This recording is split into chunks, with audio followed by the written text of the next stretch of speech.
You guys want to see us work on the suspension on this Dodge Dakota RT? Stay tuned for today's video.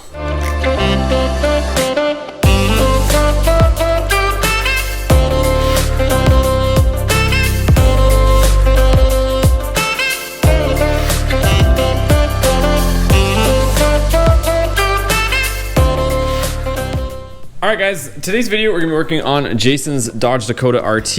If you guys haven't seen the last video, we did a bunch of stuff with the front suspension, just kind of getting it dialed in and whatnot.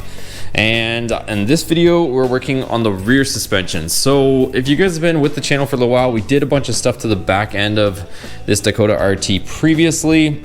There was a bunch of different hangers and stuff like that.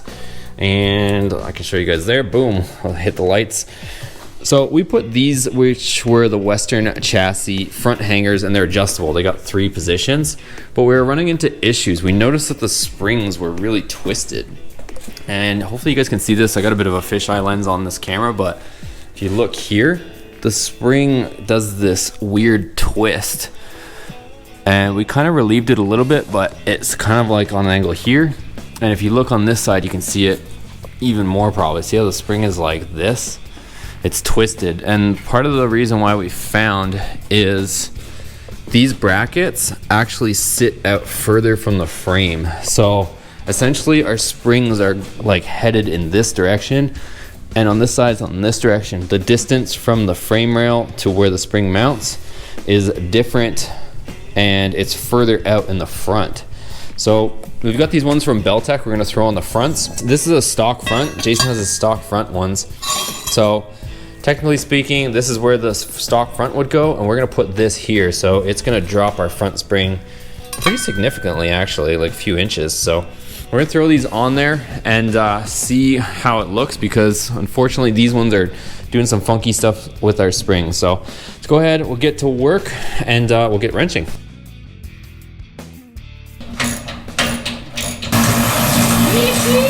Got all day.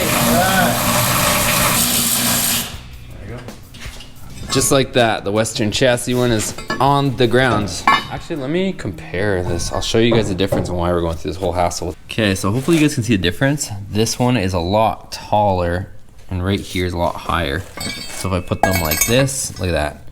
So this one kicks it off the frame quite a bit more, which is what's twisting our leaf spring. So hopefully you guys can see the difference there, and that's why we're running into issues.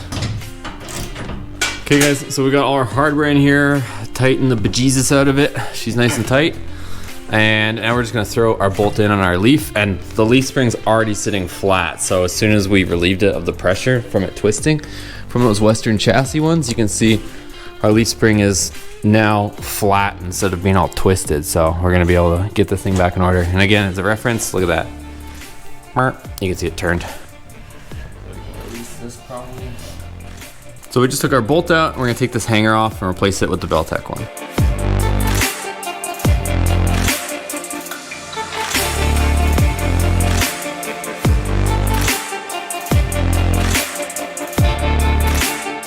All right guys, so we've got everything on, and now hopefully you guys can see in the camera, everything is straight. So remember how the leaf springs were all twisted?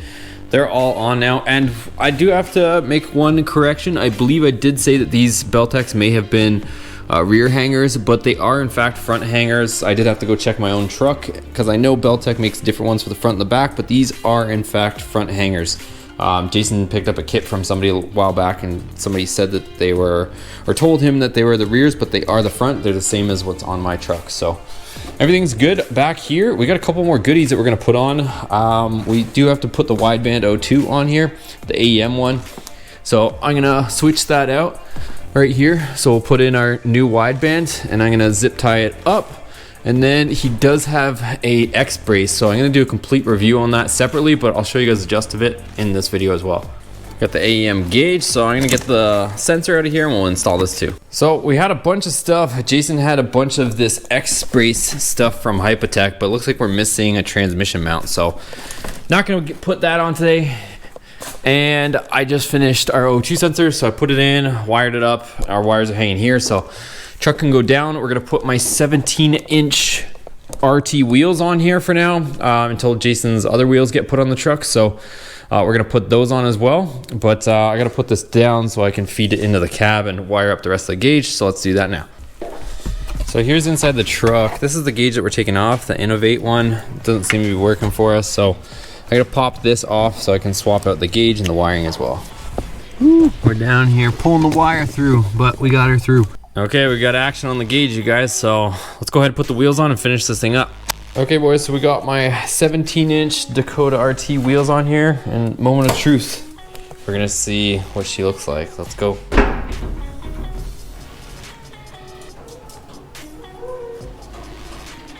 So we already know what the front looks like. Yeah. It's just the back.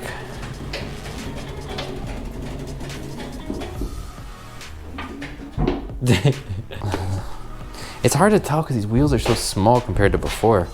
They might settle down though too. Well, these are a lot smaller than stock. Yeah. She's sitting level finally? Level enough. Oh yeah, it's level. It's not like before. Okay guys, this is what she looks like. So she is pretty low in the front, and then in the back, we do have some gap, but you guys gotta remember I'm running really small tires on these 17s. So it's not the 255, I think 55s. I got 245 50s that are on here, and then the fronts are even smaller. I know a lot of guys keep asking what tire size I have, so let's go ahead and look. Rubber band size, rubber bands. Where's the size? There they are. 245 45s. So 245 45s in the fronts. So that's why they're a little bit smaller. So that's pretty much it. She looks pretty good, but we're gonna take her around the block to see if she settles or not, and then we'll see how she looks in a minute as well. It's pretty late. We're gonna go for a little rip ski. Is she okay? It's not bad. Is she everything you hoped and dreamed? Oh yeah.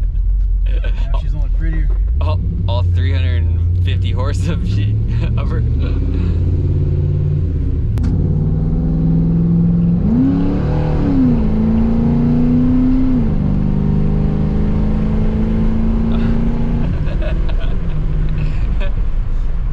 Okay guys, it's gonna be a wrap for today's video. So we are getting real close to this thing being mostly done. I think after this settled a little bit, it is like insanely low. So we're probably gonna put some different springs in there. We still have a bunch of spring options. So probably gonna go with some different springs and get this thing riding up a little bit. So this is what the settled ride height looks like, and she is slammed. So I think this is actually a lot lower in the front than even mine after it's settled, and that's what the back looks like. So the back is a little bit higher than mine for sure.